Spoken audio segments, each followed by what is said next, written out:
Hello. എടാ എന്റെ പെങ്ങളെ മോക്കൊന്ന് അഡ്മിഷൻ എടുക്കണമല്ലോ. ഓ പോയെട്.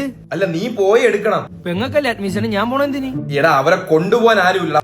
അതിന് തന്തേം തള്ളയൊന്നും ഇല്ലേ, ഞാൻ തന്നെ പോണോ? ആരുമില്ല, നീ തന്നെ പോണം. ഞാൻ വിളിച്ച് പറഞ്ഞിട്ടുണ്ട് നീ വരുമെന്ന്. എന്തോന്ന് ഫാമിലിടാ നിന്റെ?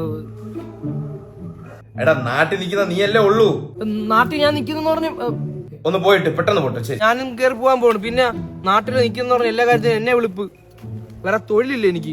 പറയുന്ന പോലെ എനിക്ക് വേറെ ജോലിയൊന്നും ഇല്ലല്ലേ. എന്തേലും ആവട്ടെ. ഹലോ ഹാഷിർ. ഹലോ. അച്ഛന് വയ്യ. ആഹാ. ഒന്ന് ആശുപത്രി കൊണ്ടുപോകണല്ലോ. കുടുംബത്തിൽ വേണ്ടപ്പെട്ട ആരുമില്ല.